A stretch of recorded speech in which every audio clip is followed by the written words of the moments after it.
Halo Ces, gimana wae kalian berada? Apa kabar? Jager deh.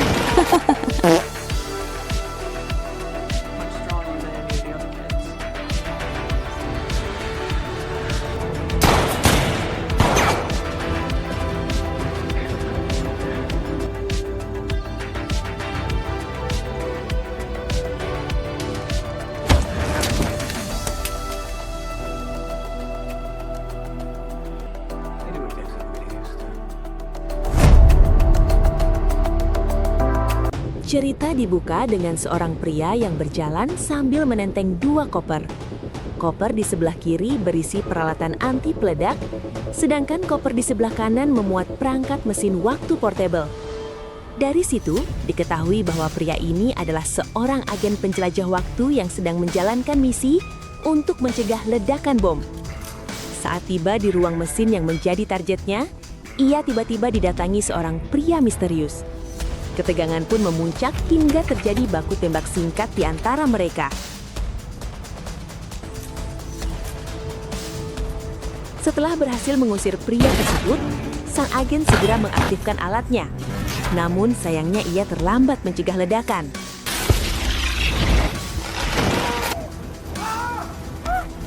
Wajahnya hangus terbakar akibat insiden itu.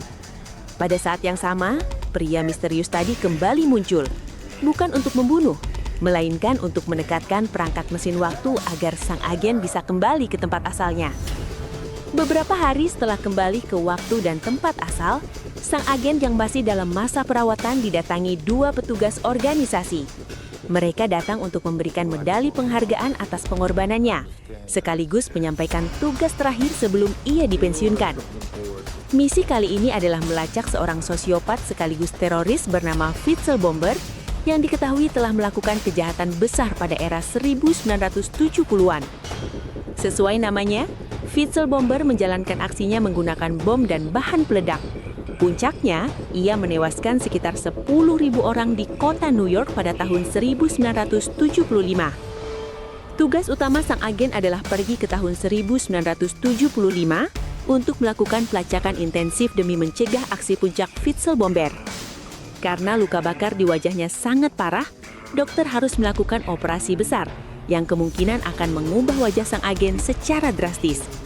Dokter juga memperingatkan berbagai efek samping akibat terlalu sering melakukan perjalanan waktu, seperti mutasi sel, gangguan syaraf, masalah ingatan, depresi, perubahan hormon, perubahan pita suara, dan lain sebagainya. Namun karena ini adalah satu-satunya pekerjaan yang ia miliki, sang agen tetap harus menjalankan tugasnya. Singkat cerita, setelah pulih dengan penampilan baru, sang agen dibekali berbagai perlengkapan, jam tangan, senjata api untuk perlindungan diri, serta tentu saja perangkat mesin waktu sebagai alat utamanya menjelajah waktu.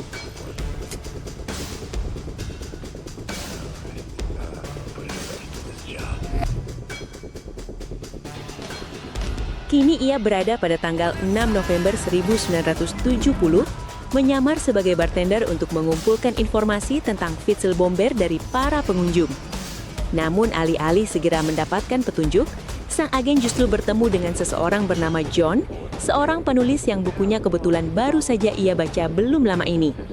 Setelah berbincang cukup lama dan mulai akrab, John akhirnya jujur tentang masa lalunya. Sebuah pengakuan yang mungkin akan mengejutkan sang agen dan kita semua. John mengungkapkan bahwa dulu ia adalah seorang perempuan. Ya, Anda tidak salah dengar. John terlahir sebagai perempuan sebelum akhirnya bertransformasi menjadi laki-laki seperti sekarang. Kisahnya pun dengan senang hati siap ia ceritakan. Seperti banyak kisah pilu lainnya, John kecil dibuang oleh orang tuanya di sebuah panti asuhan. Tidak pernah diketahui alasan pasti mengapa ia ditinggalkan. Namun ada satu hal yang membuatnya berbeda. Sejak kecil ia tidak pernah sakit sekalipun, sesuatu yang jarang terjadi di antara anak-anak panti lainnya. Karena pengurus panti tidak mengetahui nama aslinya, mereka memberinya nama Jen. Seiring bertambahnya usia, Jen yang telah dikenal sebagai John kembali menunjukkan keistimewaannya. Ia menjadi murid paling cerdas di sekolah, paling kuat di antara teman-temannya, bahkan melebihi anak laki-laki sekalipun.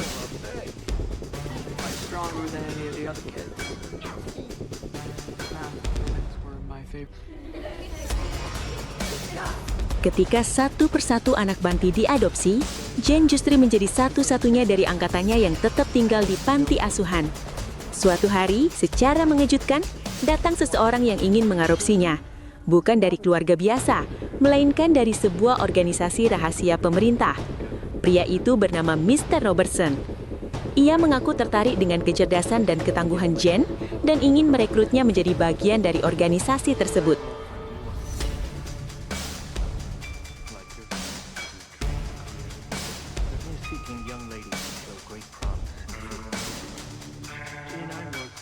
Selama berbulan-bulan, Jane menjalani pelatihan fisik dan mental dengan dalih dipersiapkan menjadi astronot yang akan menjelajah luar angkasa. Sekali lagi ia mengejutkan semua orang dengan meraih nilai tertinggi dalam setiap aspek pelatihan. Namun karena temperamennya, ia menghajar salah satu kandidat yang kerap mengejeknya, akhirnya Jane dikeluarkan dari program itu.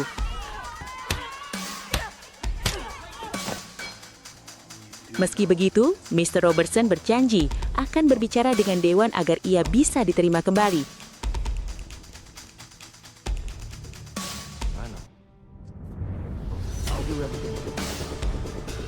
Setelah keluar dari organisasi, Jane menyambung hidup dengan bekerja apa saja yang bisa ia lakukan. Menjadi asisten rumah tangga, pengasuh, dan pekerjaan lainnya. Menyadari pentingnya masa depan, ia juga mendaftar di sebuah universitas dan mengambil kelas malam. Di sanalah ia bertemu dengan seorang pria yang tampan, kaya dan begitu menawan, sosok yang perlahan mengisi hidupnya. Waktu berlalu, hubungan mereka semakin dekat, hingga resmi berpacaran. Namun suatu malam, ketika mereka duduk bersama di taman, pria itu pamit sebentar dan tak pernah kembali. Ia menghilang begitu saja tanpa jejak. Tak lama setelah kepergian kekasih misteriusnya, Mr. Robertson kembali muncul untuk merekrut Jane. Kali ini ia berterus terang, organisasi mereka bukanlah program luar angkasa, melainkan proyek yang jauh lebih besar, penjelajahan waktu. Jane memenuhi semua kriteria menjadi agen penjelajah waktu, tidak memiliki keterikatan keluarga, tidak memiliki orang tua, saudara atau siapapun yang akan mencarinya, ditambah kecerdasan dan ketahanan mental yang luar biasa.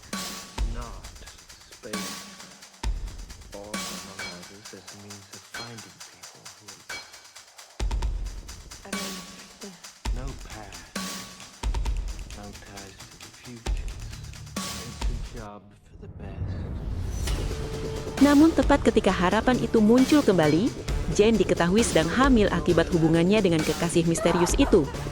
Kehamilan itu membuat perekrutannya dibatalkan. Beberapa waktu setelah melahirkan, dokter menyampaikan kabar mengejutkan, bukan tentang bayinya, melainkan tentang kondisi tubuh Jane. Ia diketahui memiliki 2 set organ kelamin yang berfungsi, laki-laki dan perempuan. Karena rahimnya mengalami gangguan serius, tim medis terpaksa mengambat organ reproduksi perempuannya. Sejak saat itu, secara biologis, Jane resmi menjadi laki-laki.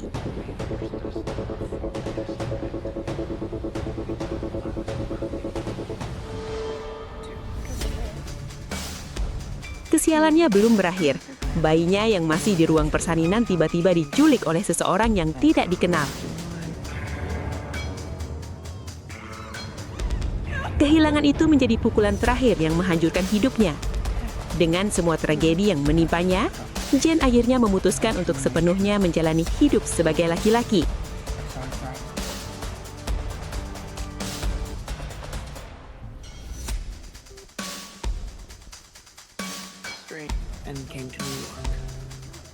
Ia sempat bekerja di restoran dengan identitas barunya, hingga akhirnya memilih menjadi penulis dan mengganti namanya menjadi John, seperti yang kita kenal sekarang.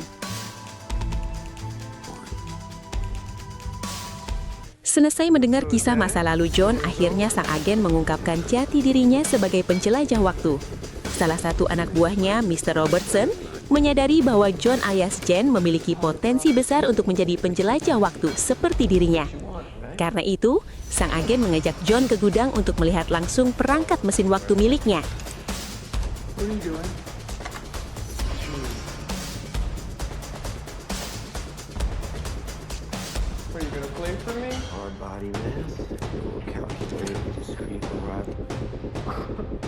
Oh, you gotta be shitting. kidding me? Seriously, Cal, you need to stop playing games.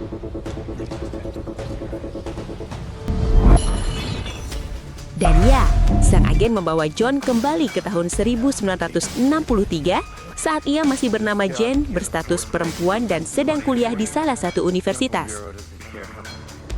Tujuan sang agen membawa John ke tahun tersebut adalah untuk membantunya membalas dendam kepada kekasih misterius yang pertama kali muncul di universitas itu. Sebagai imbalan, John harus bersedia membantu sang agen memburu target misinya, yaitu si Puzzle Bomber setelah misi balas dendamnya selesai. Dengan penampilan ala mafia, John pun pergi ke universitas untuk menunggu kemunculan sosok misterius itu. Namun, alih-alih menemukan orang yang dicari, John justru bertemu dengan dirinya sendiri saat masih menjadi perempuan. Dan tebak apa kejutannya? Iya, kekasih misterius yang selama ini ia cari ternyata adalah dirinya sendiri. Melihat fakta tersebut, sang agen sama terkejutnya seperti kita yang menonton. Ia pun menyadari bahwa rencananya tidak berjalan mulus, malah berantakan dan memicu fenomena paradoks. Tanpa izin, sang agen memilih meninggalkan John dan tetap fokus menjalankan misinya menangkap si Puzzle Bomber seorang diri. Berlokasi di ruang mesin yang sama seperti pada adegan pembuka, sang agen tiba tepat waktu saat Puzzle Bomber sedang memasang bom. Mereka sempat terlibat baku tembak dan pertarungan tangan kosong.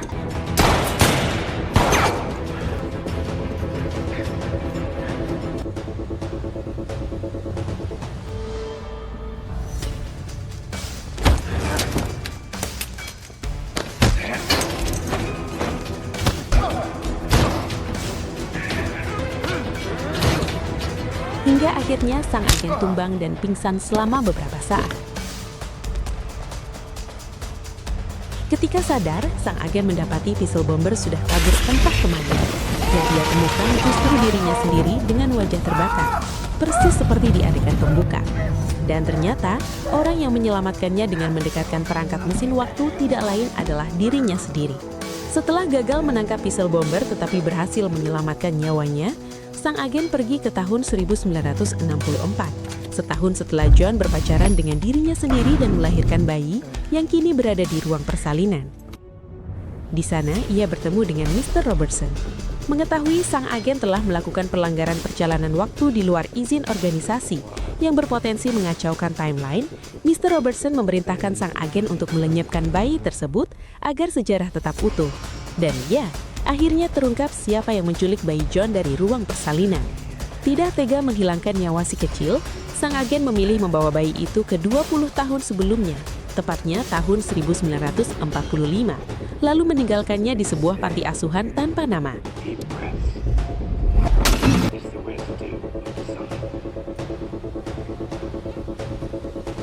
Disinilah terkuak bahwa Jane, John alias Jen, dan bayi itu sebenarnya adalah satu orang yang sama, ibu, ayah, sekaligus anak, yang tanpa sengaja melanggar kodrat dan takdir. Setelah urusan bayi selesai, sang agen kembali ke tahun 1963 untuk menjemput John. Malam itu adalah malam terakhir Jane melihat dirinya sendiri. Kepergiannya ternyata bukan karena lari dari tanggung jawab atau memiliki tambatan hati lain, melainkan karena ia harus kembali ke masanya untuk melanjutkan hidup di garis waktu yang seharusnya. Alih-alih mengembalikan John ke kehidupannya semula, sang agen membawa Jen ke organisasi untuk diserahkan kepada Mr. Robertson agar dijadikan penerusnya.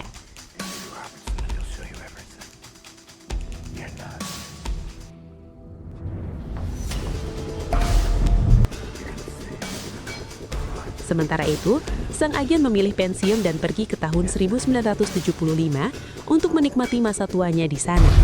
Setelah beberapa waktu menikmati masa pensiun, sang agen ternyata masih dihantui rasa penasaran terhadap sosok Puzzle Bomber yang memang hidup di tahun tersebut.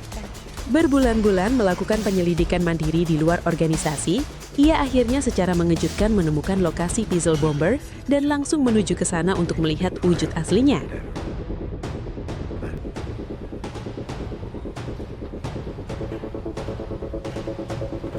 Dan betapa terkejutnya, baik sang agen maupun kita yang menonton, ketika terungkap bahwa Puzzle Bomber yang selama ini diburu, ternyata adalah sang agen sendiri di masa tua. Akhirnya terungkap pula alasan dibalik rangkaian pengeboman yang dilakukan Pixel Bomber. Semua itu menurutnya demi menyelamatkan ribuan nyawa tak berdosa di masa depan. Ya, orang-orang yang menjadi korban ledakan Pixel Bomber kebanyakan adalah individu yang di masa depan akan melakukan kejahatan besar dan merenggut lebih banyak nyawa. Meski demikian, ia mengakui bahwa beberapa aksinya memang menewaskan orang tak bersalah. Namun hal itu ia anggap sebagai pengorbanan yang sebanding dengan jutaan nyawa yang berhasil ia selamatkan di masa depan. Secara teknis, Pixel Bomber memang adalah sang agen di masa tua, versi dirinya yang telah menua. Namun, ketika mendengar pengakuan bahwa Pixel Bomber telah menghabisi Mr. Robertson dan seluruh staf organisasi, sang agen diliputi amarah besar. Ia tidak mampu memaafkan tindakan tersebut, dan meskipun berhadapan dengan dirinya sendiri di masa depan, ia tetap menembaknya hingga tewas. Keputusan itu justru membuat lingkaran waktunya terus berputar tanpa ujung. Jelas, ia gagal memutus mata rantai takdirnya.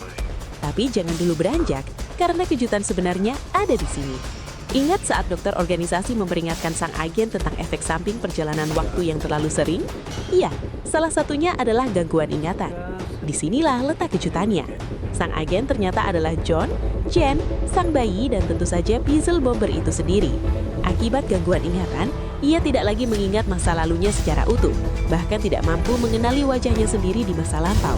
Kita juga masih ingat bahwa wajah sang agen yang sekarang adalah hasil operasi setelah insiden terbakar di ruang mesin.